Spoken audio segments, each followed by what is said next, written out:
All right, guys. Finally got the Banshee up on the stand. And we get ready to dive into this thing and figure out what the issue is. So I don't know if you guys are going to be able to hear it, but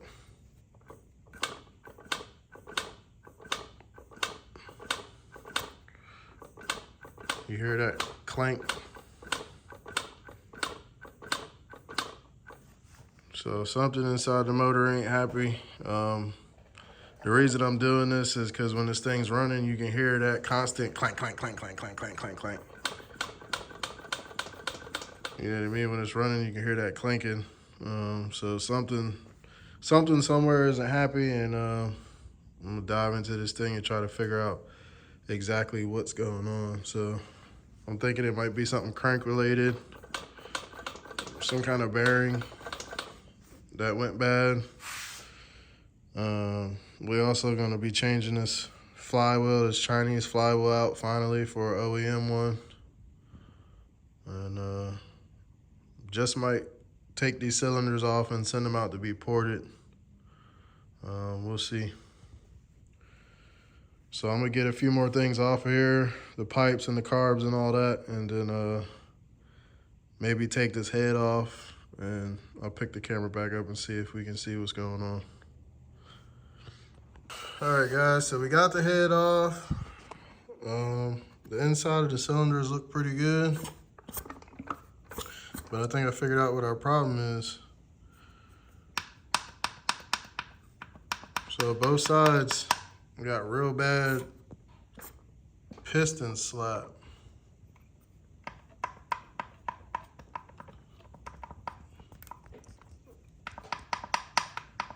You can hear that audible click. I'm pretty sure that's the noise I'm hearing.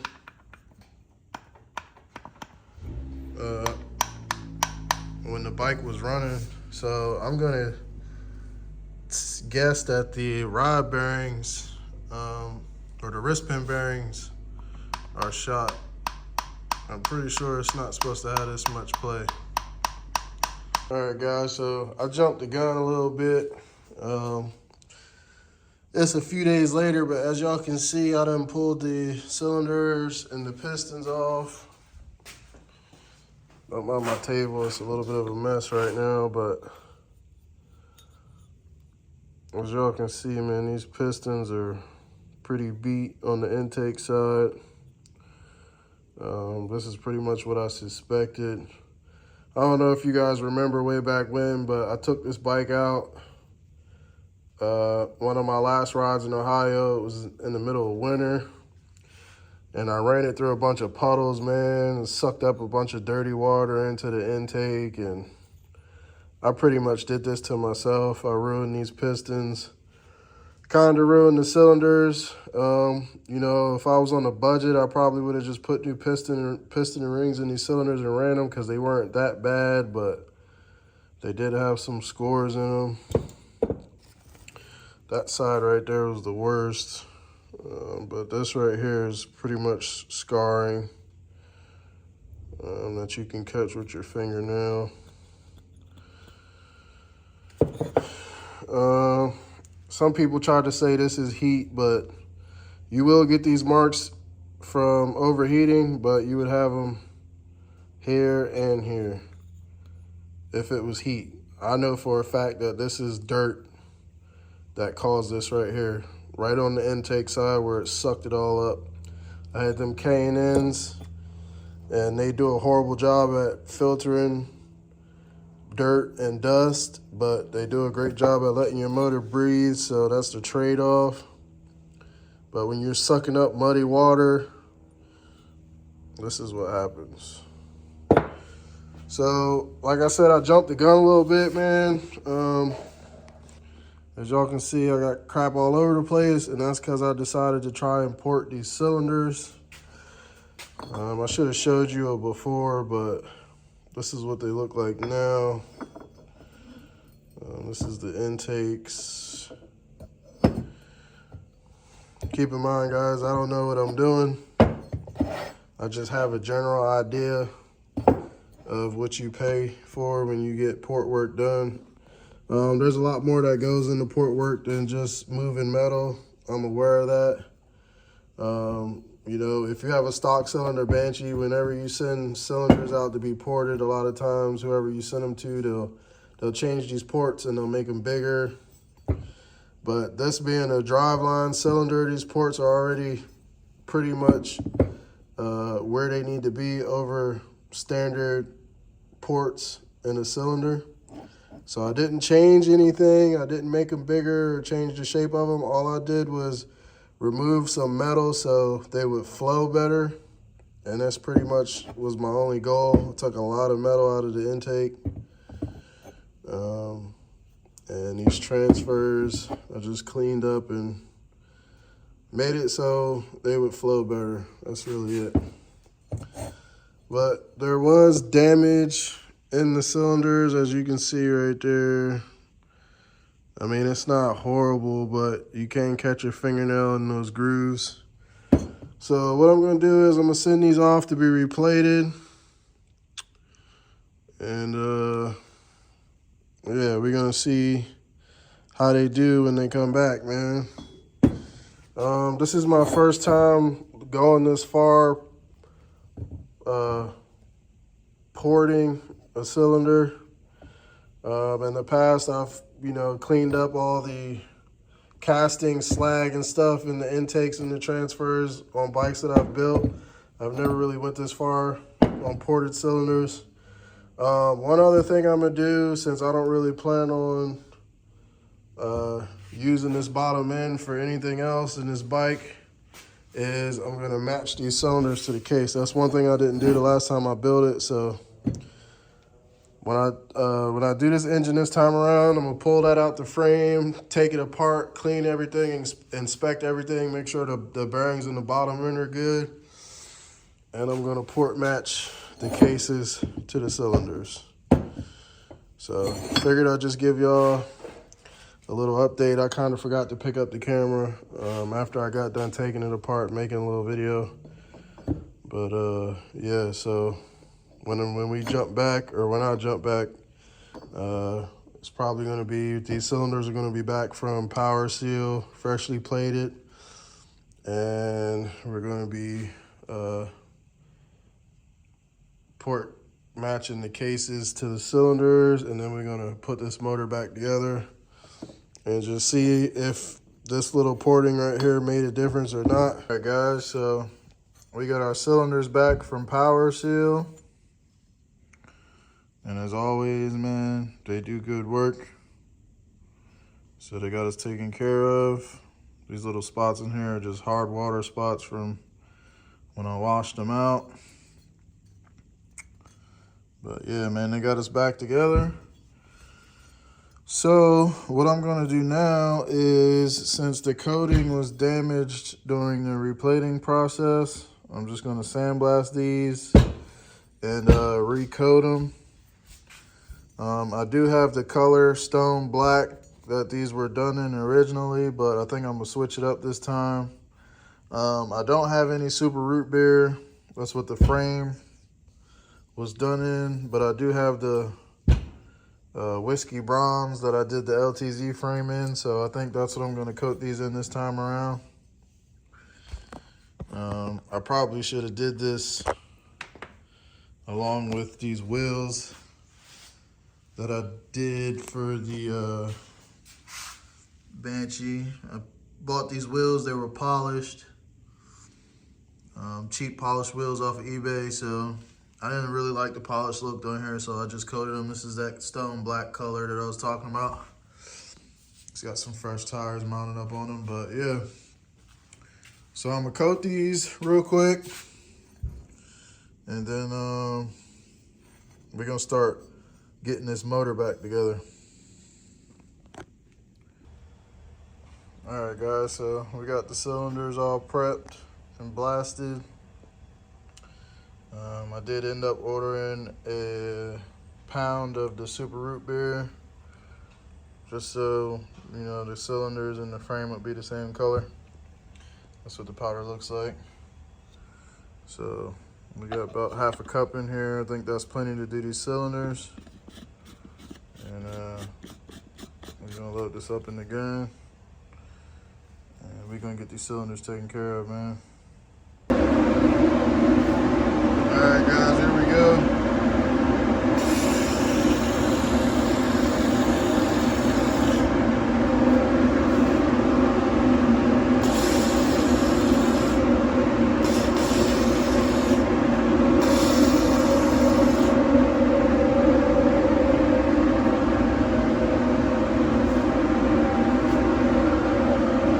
Hard to do this with one hand.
Alright guys, so I figured this time around I was gonna match the ports in these cases to these cylinders.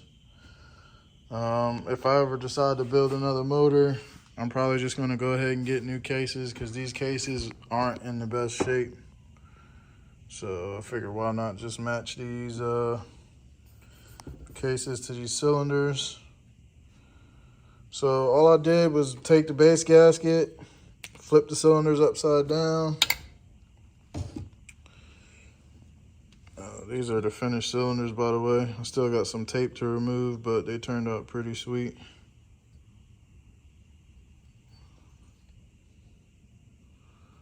Our porting's done in there. And on the underside, but anyway, all you do is take the cylinders. There's probably a better way to do this, but this is how I did it. I just took my cylinders, I flipped them upside down like that, and then I just took the gasket,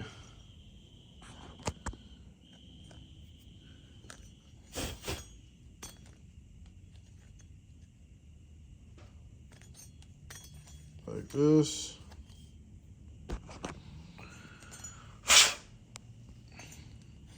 And then I just took the gasket and basically put it over the cylinders like this.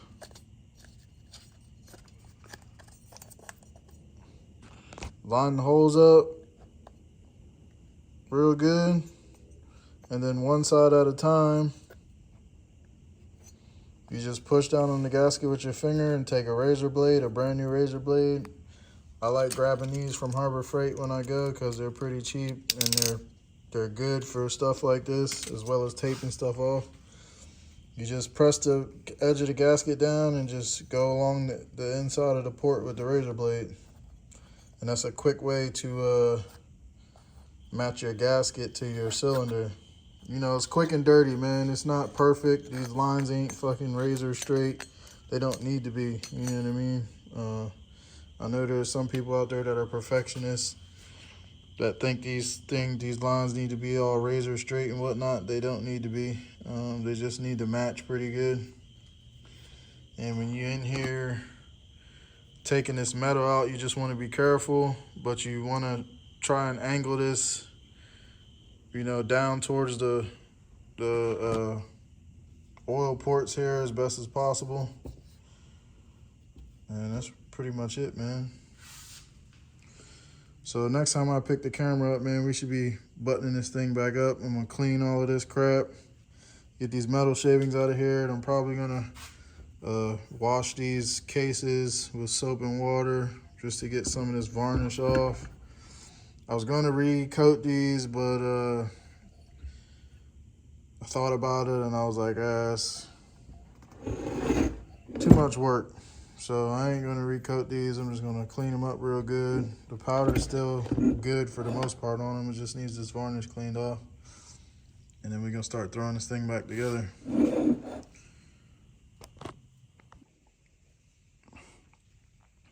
All right, guys, so this is where we at with the motor. We got the crank sitting back in the cases. We about to put some silicone on. Not silicone, but liquid gasket. I'm trying out Honda Bond this time. Usually I use Yama Bond, but I'm trying some Honda Bond. It's pretty much all the same stuff. I had these hot rods crank seals laying around, so I figured it's better than nothing. Throw some new crank seals on there. And yeah, so I'm about to button these cases up, and then I'm gonna pick the camera back up when I'm putting the top end on. I'm not going to record me doing this. There's 20 million videos of people building Banshee motors out there on the internet. It's pretty simple stuff. So you just want to make sure your stuff's pretty clean, and that you're double checking everything. Make sure you got all your clips where they need to be, your seals where they need to be, and that's really about it, man. So once I close this up, get ready to put the top end on, I'll pick the camera back up.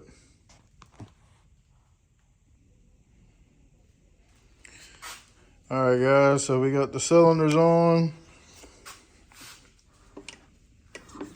Everything turns over nice and smooth like it should.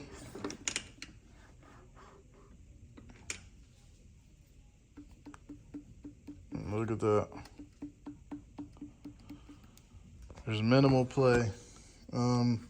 This still is a fresh motor, so once this breaks in, it will have a little bit more play in here. It's supposed to have some play in here, but ain't nowhere near what it was,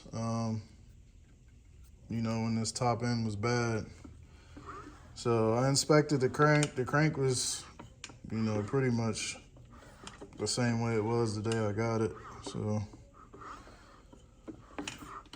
we on our way to being back together, man. I just got to finish buttoning it the rest of the way up and throw it back in the bike. All right, guys, so here we go, all back together for the most part, besides the stator and the flywheel. I'm still waiting on my flywheel to come in the mail. As y'all know, I had a Chinese flywheel on here, but I bought an OEM flywheel this time. So changed out this lens cover, and we've done our leak down test. This has been sitting like this for a few hours now, but as y'all can see, I didn't quite make it to 7 pounds, but this thing ain't budged. It ain't went nowhere. It's been sitting in the same spot for a few hours now, so our leak down test is good. That means everything's sealed up great. The only thing I got left to do is clean up my stator, put it on. I changed out the intake this time too. I got a black one now. I had a blue one on there before. We put a new front sprocket on there. I just gotta close the tabs on the lock washer, but new front sprocket because the old sprocket, the teeth were curved on it. Gotta put my stator back on. And like I said, wait for that flywheel. Then we can put this baby back in the frame. But But yeah, guys, here we go, man. Round 2. Guys, so we got our motor in the frame. Got our exhaust on. I just cleaned up the carburetors and put CL needles in them. I'm gonna give these a shot. See if I can get this thing to run a little bit better with these CL needles in here. Right now I got them on the middle clip, so we're gonna try that and see what happens. And I'm pretty sure I got a 160 main and a 55 pilot in here right now.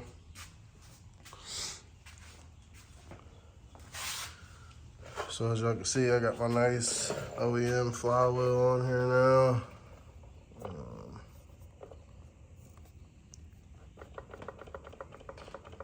And as y'all can hear, we have no more piston slap. So now I'm getting ready to just put the side cover back on, put the shifter on, and I'm still waiting on the mail lady. She has my new throttle cable and my extended adjusters for the PWK, so that's all I'm waiting on. Once those come in, we're gonna get the first start on this thing. So I'll pick the camera back up when they get here. All right, guys, here we go. We're about to get the first start on her. Just mixed up some gas, poured some fluid in the transmission, new fuel lines, and there's the fuel to the carbs for the first time.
guys, as you sit here idling for a little bit,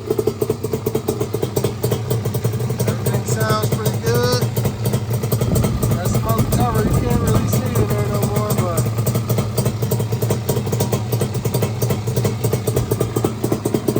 it sounds pretty good, man.